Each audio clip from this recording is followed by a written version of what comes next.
Bismillahirrahmanirrahim. Assalamualaikum warahmatullahi wabarakatuh.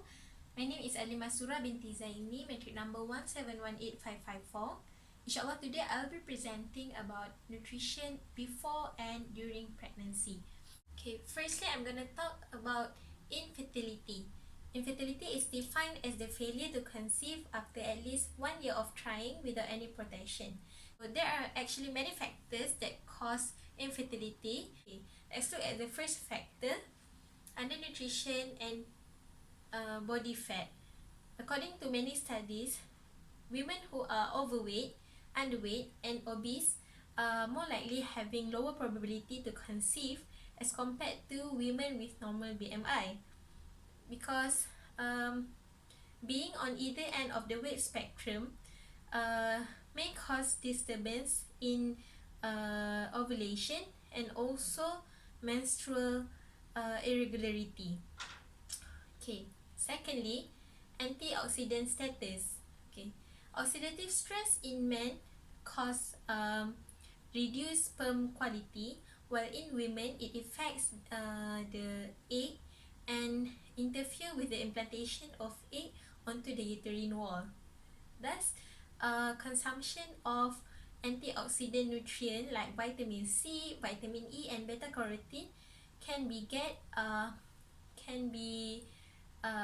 obtained from various fruits and helps in preventing the infertility in both men and women. Okay, the third one, consumption of caffeine, alcohol, and smoking behavior are found to have negative effect on the fertility of men and women. Okay, drinking too much may increase the testosterone levels and reduce the sperm concentration, while smoking may reduce the sperm quality. Okay, lastly, soy isoflavone factor. Throughout pregnancy, women experience a lot of physiological changes in order to prepare their body for labor and enable them to nourish and protect the fetus. Among the changes are morning sickness, or the severe version is known as hyperemesis gravidarum. The most common symptom is nausea and vomiting. Second one, hematological changes. Third, hormonal changes, particularly estrogen and progesterone. The fourth one is craving. Pregnant women tend to crave for certain kind of food, and some of them may also experience pica, which is a disorder that crave for non-food item with no nutritional value, such as clay, dirt, detergent. And lastly is the circulatory system changes, which women may experience increase in the cardiac output, stroke volume, and heart rate due to increased demand of blood flow to various organs. Among the biochemical changes experienced by pregnant women during pregnancy are reduction in serum sodium, which is due to the increase in water and sodium retention. Secondly, reduced osmolality. Third, reduced serum creatinine and urea, which cause increased clearance of urea and creatinine. And lastly, changes in glucose tolerance, which lead to gestational diabetes.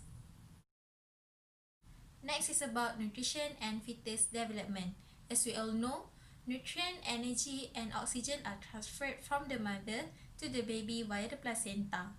During early stage of pregnancy, folate consumption is very important, as it is believed to reduce the occurrence of neurotype defects by 70%, autism, stillbirths, and neonatal birth.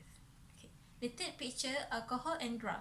Alcohol consumption is believed to lead to higher risk of fetal alcohol syndrome disorder, and this disorder is known to cause developmental disabilities in children. Okay, lastly, this picture is a picture of baby that was born during World War II that experienced famine at that time. So we can say that from this picture, restriction on maternal nutrition will lead to higher probability of IUGR, intrauterine growth retardation, and fetal undernutrition. Now let's talk about dietary recommendation.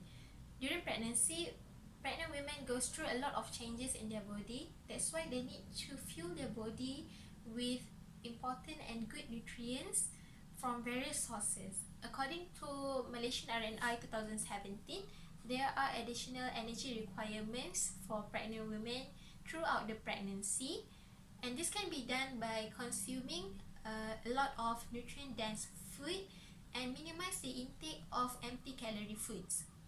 Okay, among my macronutrients, protein has higher requirements as it helps to ensure proper growth of baby organs and tissue, including the brain.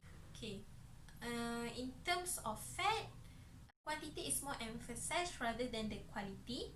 DHA is believed to help in lowering the risk of premature birth, and combined intake of EPA and DHA of 300 mg per day is recommended during pregnancy. For micronutrients in general, the requirements are increased during pregnancy, and these are the examples of micronutrients needed. I'm going to explain about nutritional problem that might occur during pregnancy. Okay, the first one is SGA, small for gestational age. This is a term that defines baby who is born much smaller than gestational age, precisely less than 2.5 kg. And the opposite term for SGA is LGA. LGA, large for gestational age, or also known as macrosomia, occur when the baby overproduces insulin in order to compensate for oversupply of glucose in the bloodstream. And macrosomic baby is often born more than 4.5 kg. The third one is spina bifida. Spina bifida is a birth defect that occurs when the spine and the spinal cord are not forming properly during development, and this is one example of neural tube defect, NTD. Another example of NTD is anencephaly. Anencephaly is a condition where major portion of the brain, the skull and scalp are absent during embryonic development. Hence, consumption of folic acid during early stage of pregnancy are very important in preventing the occurrence of NTD. Lastly is prematurity. Preterm baby are born at least 3 weeks or more earlier than the estimated due date. And preterm baby are often more prone to complicated medical problems. Okay, so I think that's all from me. Thank you.